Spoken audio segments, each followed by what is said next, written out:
તો હલો જય માતાજી મિત્રો, કેમ છો બધા ભાઈઓ? અને સ્વાગત છે ફરી એકવાર તમારું મારા વ્લોગમાં. તો મિત્રો આજે તો આપણને મોકલ્યા સાઠંબા ભરવા માટે મોકલ્યા.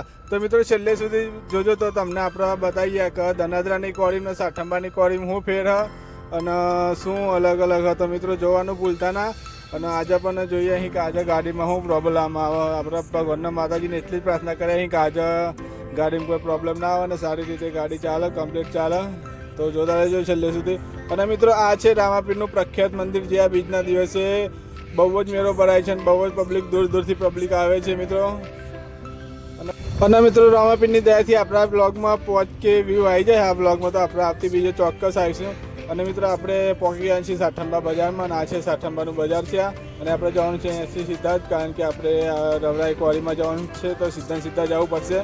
મિત્રો સાઠંબાથી થોડાક જ આગળ જઈએ 1 કિલોમીટર એટલે આપણી કોરી આવી જાય છે. આ છે કોરી. તો ચાલો તમને અંદરથી પણ બતાવી દઈએ.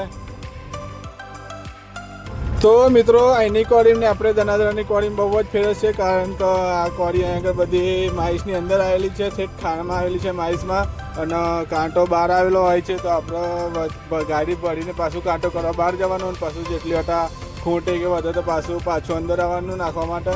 તો ચાલો આપણે અંદર માઈસની અંદર આવી ગયા છીએ, તો આપણે તમને નીચે ઉતરીને બતાવી દઈએ. તો જોઈ શકો છો આ છે કોરી છે માઈસની અંદર. આ અમારે રવિભાઈ અને એમની ગાડી છે. તો આપણી ગાડી ભરાવાનું ચાલુ છે. અમે ભરાય એટલે આપણે બહાર વજન કરવા જઈએ કેટલું થાય જોઈએ, પછી શું થાય પાછું આવવું પડશે. તો મિત્રો આપણી ગાડી ભરાઈ ગઈ છે ને હવે આપણે જવાનું છે ઉપર, જવાનું છે વજન કરવા માટે, કારણ કે કાંટો ઉપર છે. તો આપણે ઉપર જઈને ચેક કરીએ કેટલું વજન થાય છે. તો આ સામે દેખાય તમને કાંટો છે અને તમે જોઈ શકો છો આપણે કેટલી ઉપર આવ્યા છીએ. અંદર છેક અંદર કોરી છે. તો મિત્રો આપણે કાંટો કરાવી જોઈએ તો આપણે 3 ટન ખૂટે છે, તો આપણે 3 ટન નાખવા માટે પાછું જવું પડશે ભરેલી ગાડી લઈને.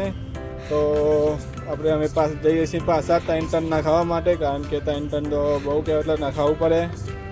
એ તો મતલબ જેટલી હટા તમારે ખૂટે કે વધે એટલી હટા અંદર આવવું પડે, ભરેલી ગાડી લઈને પાછું જવું પડે. તો પછી મિત્રો આપણે વજન થઈ જાય એટલે રોયલ્ટી કાઢીને નીકળી જશું. ને આ કિરણભાઈ આપણા જે સિલક લઈને આવ્યા છે આપણી, તો આપણે સિલક લઈને આપણે નીકળી જઈશું ફેરો ખાલી કરવા માટે, કારણ કે આપણે દહેગામ જવાનું છે ફેરો ખાલી કરવા માટે. તો પછી મિત્રો ફાઇનલી આપણે પહોંચી ગયા છીએ દહેગામ બહાર ચોકડી. તો આપણે અહીંયાથી જવાનું છે રખિયાલબાદ જવાનું છે, દહેગામ બજારમાં નથી જવાનું, કારણ કે આપણી સાઈડ બાજુ આવી છે. તો છેલ્લે સુધી જોજો, હું તમને બતાવું સાઈડ. તો દહેગામથી સાપા ગામ પાર કરીએ. સાપા ગામની આગળ આ મંદિર આવે છે, મંદિરથી થોડાક જ આગળ જઈએ એટલે આપણી સાઈડ આવી જાય છે મિત્રો. તો આપણે ફાઇનલી સાઈડ પર પહોંચી જવાયા છીએ.